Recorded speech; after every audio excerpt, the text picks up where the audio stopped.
Donald Trump ने जो फैसला कल लिया वह अचानक नहीं था, बल्कि एक लंबी प्रक्रिया का अंतिम पड़ाव था। अमेरिका ने विश्व स्वास्थ्य संगठन यानी WHO से औपचारिक रूप से खुद को अलग कर लिया है। यह फैसला कागजी नहीं, बल्कि वैश्विक राजनीति और अंतर्राष्ट्रीय संस्थाओं की साख से जुड़ा एक बड़ा झटका है। WHO जैसे संगठन का अस्तित्व दशकों से अमेरिका के पैसे, तकनीक और राजनीतिक समर्थन पर टिका रहा है। अब जब दुनिया की सबसे बड़ी ताकत ने हाथ खींच लिया है तो यह साफ है कि WHO पहले जैसा नहीं रहने वाला।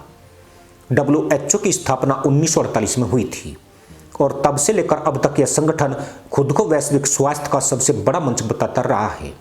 इसके बजट की बात करें तो WHO का सालाना बजट करीब 6 से 7 अरब डॉलर के बीच रहता है।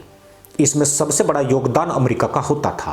अकेला अमेरिका हर साल औसतन 500 से 700 मिलियन डॉलर देता रहा है, यानी WHO के कुल बजट का लगभग 15 से 18% हिस्सा सिर्फ अमेरिका से आता था। इसके अलावा आपातकालीन स्वास्थ्य मिशन, महामारी रिस्पॉन्स, वैक्सीन रिसर्च और डेटा नेटवर्क में भी अमेरिका की भूमिका केंद्रीय रही है। यहीं से असली कहानी शुरू होती है। साल 2020 में जब चीन के वुहान शहर से कोरोना वायरस फैला, तब पूरी दुनिया WHO की तरफ देख रही थी। उस वक्त WHO की जिम्मेदारी थी कि वह बिना किसी दबाव के सच्चाई सामने रखे और समय रहते चेतावनी दे, लेकिन जो हुआ उसने पूरी दुनिया का भरोसा हिला दिया। जनवरी 2020 में ताइवान और कुछ अन्य देशों ने चेतावनी दी कि यह वायरस इंसान से इंसान में तेजी से फैल रहा है।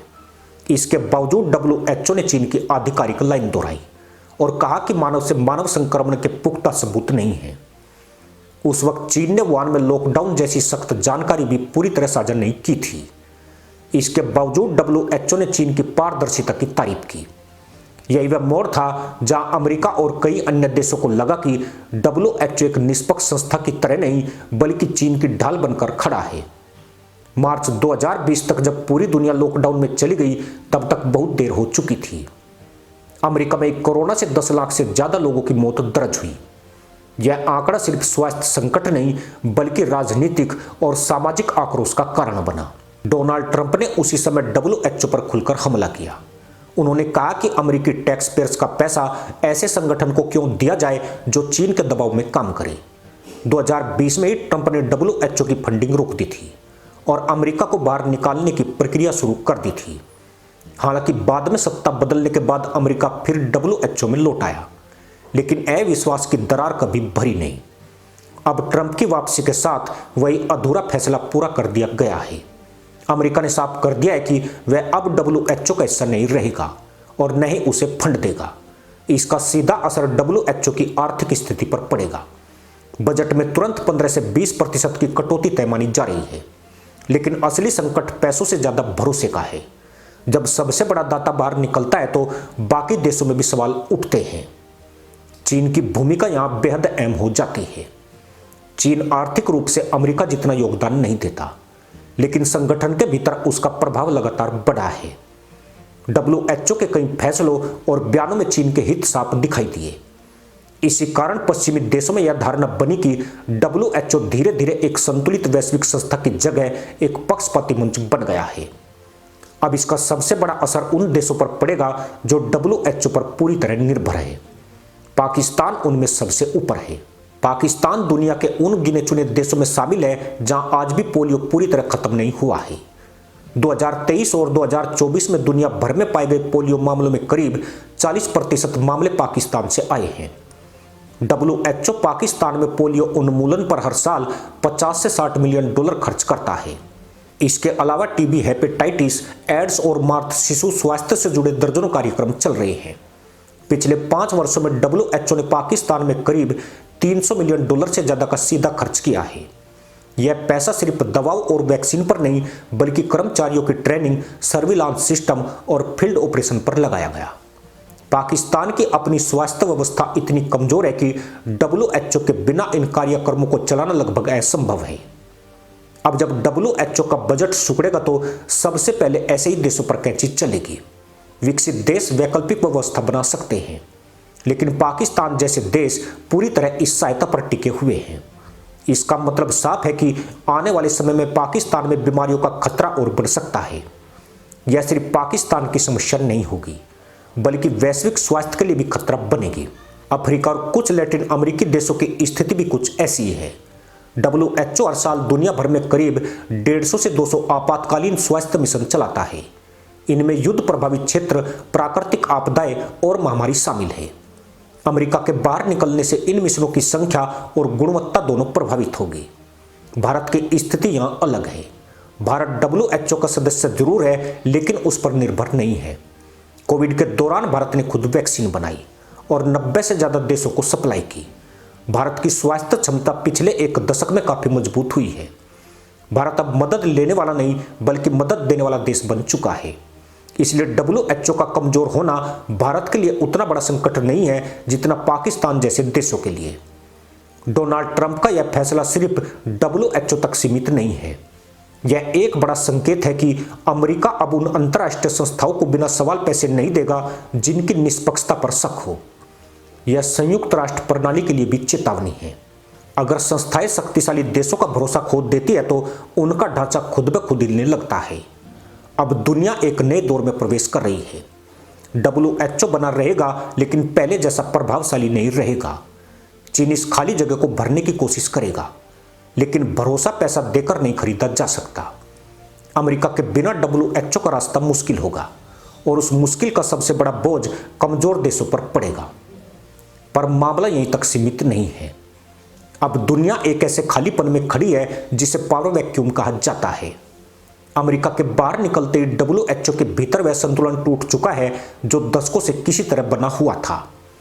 अब सवाल यह नहीं है कि WHO चलेगा या नहीं, सवाल यह है कि WHO किसके इशारों पर चलेगा। अमेरिका के जाते ही संगठन के भीतर फैसले लेने की ताकत कुछ गिने चुने देशों और लॉबी के हाथों में सिमट सकती है। यही वह जगह है जहां चीन की रणनीति साफ दिखाई देने लगती है। चीन अब इस मौके को संकट नहीं, अवसर की तरह दिख रहा है। पिछले कुछ वर्षों में चीन ने वैश्विक स्वास्थ्य ढांचे में चुपचाप अपनी मौजूदगी बढ़ाई है। अफ्रीका, दक्षिण एशिया और लैटिन अमेरिका में अस्पताल, मेडिकल यूनिवर्सिटी, रिसर्च सेंटर और दवाओं की सप्लाई के जरिए चीन ने पहली जड़ें जमा ली है। अब जब WHO कमजोर पड़ रहा है तो चीन इस नेटवर्क को WHO के वैकल्पिक प्रभाव के रूप में पेश करना चाहता है। फर्क सिर्फ इतना है कि यह स्वास्थ्य सहायता नहीं, रणनीतिक निर्भरता होगी। WHO के भीतर अब फंड की कमी सिर्फ कागजों में नहीं दिख रही, बल्कि जमीन पर असर दिखने लगा है। कई प्रोग्राम्स की समीक्षा शुरू हो चुकी है। कुछ देशों में वैक्सीनेशन ड्राइव की गति धीमी पड़ रही है। आपातकालीन मिशन पहले जितनी तेजी से मंजूरी नहीं पा रहे। इसका सीधा असर उन देशों पर पड़ रहा है जहां सरकारें खुद स्वास्थ्य का बोझ उठाने की स्थिति में नहीं है। ऐसे देशों के सामने अब दो ही रास्ते बचते हैं, या तो अपने यहां बीमारी फैलने दे या फिर चीन जैसे देशों की शर्तों पर मदद ले। यहीं पाकिस्तान की स्थिति सबसे नाजुक हो जाती है। पाकिस्तान की स्वास्थ्य व्यवस्था पहले ही आर्थिक संकट से जूझ रही है। अस्पतालों में दवाइयों की कमी, डॉक्टरों की हड़तालें और वैक्सीनेशन टीमों पर हमले वहां आम बात है। WHO की मौजूदगी अब तक किसी तरह इस सिस्टम को गिरने से बचाई हुई थी, लेकिन जैसे जैसे WHO के संसाधन घटेंगे, पाकिस्तान के लिए हालात और बिगड़ते जाएंगे। पोलियो जैसे मामलों में जरा सी ढील भी पूरी दुनिया के लिए खतरा बन सकती है, क्योंकि वायरस सरहदें नहीं देखता। यहाँ एक और खतरनाक परत खुलती है। कमजोर स्वास्थ्य व्यवस्था सिर्फ बीमारी नहीं फैलाती, बल्कि अस्थिरता को भी जन्म देती है। जब राज्य अपने नागरिकों को बुनियादी इलाज नहीं दे पाता तो वहां कट्टरपंथ, अवैध नेटवर्क और अराजकता पनपने लगती है। पाकिस्तान पहले ही इस दौर से गुजर रहा है। अगर WHO का सारा और कमजोर हुआ तो यह संकट सिर्फ स्वास्थ्य का नहीं रहेगा, बल्कि सुरक्षा का रूप ले सकता है। अमेरिका यह सब देख रहा है और जानबूझकर दूरी बनाए हुए है। अमेरिका अब सीधे WHO के जरिए नहीं, बल्कि द्विपक्षीय और क्षेत्रीय ढांचों के जरिए काम करना चाहता है। इसका मतलब है कि वह चुनिंदा देशों के साथ सीधे स्वास्थ्य सहयोग बढ़ाएगा, टेक्नोलॉजी साझा करेगा और जरूरत पड़ने पर अलग नेटवर्क खड़ा करेगा। यह मॉडल ज्यादा कंट्रोल्ड होगा और राजनीतिक रूप से ज्यादा सुरक्षित भी। भारत इस नए समीकरण में एक अहम जगह पर खड़ा है। भारत न तो पूरी तरह WHO पर निर्भर है और न ही चीन के स्वास्थ्य नेटवर्क का हिस्सा बनना चाहता है। भारत के पास अपनी वैक्सीन क्षमता, दवा उद्योग और मेडिकल मैन पावर है। कोविड के दौरान भारत ने यह दिखा दिया कि वह संकट में सिर्फ अपने लिए नहीं, बल्कि दुनिया के लिए काम कर सकता है। यही वजह है कि आने वाले समय में भारत एक संतुलित विकल्प के रूप में उभर सकता है। चीन की सबसे बड़ी समस्या यही है कि उसके पास पैसा और ढांचा तो है, लेकिन भरोसा नहीं है। WHO की साख पर सवाल इसलिए उठे क्योंकि वह निष्पक्ष नहीं दिखा। चीन अगर उसी रास्ते पर चलेगा तो वह भी वही गलती दोहराएगा। अंतर्राष्ट्रीय सहयोग सिर्फ फंड से नहीं चलता, बल्कि पारदर्शिता और भरोसे से चलता है। अब दुनिया दो हिस्सों में बंटती दिखाई दे रही है। एक तरफ वे देश है जो अमेरिका और उसके नए स्वास्थ्य मॉडल के साथ चलना चाहेंगे। दूसरी तरफ वे देश है जो मजबूरी में चीन के प्रभाव वाले ढांचे का हिस्सा बनेंगे। WHO इन दोनों के बीच कहीं फंसा हुआ दिखाई देता है, कमजोर, सीमित और अपने पुराने प्रभाव से दूर। यह स्थिति आने वाले वर्षों में नई महामारियों के समय और भी साफ दिखेगी। अगर कोई बड़ा स्वास्थ्य संकट आता है तो सवाल यह नहीं होगा कि WHO क्या कह रहा है, बल्कि यह होगा कि कौन सा देश किस नेटवर्क का हिस्सा है। यानी वैश्विक स्वास्थ्य भी अब भू राजनीति का मैदान बन चुका है। इसी के साथ अनुमति दोस्तों, जय हिंद, वंदे मातरम।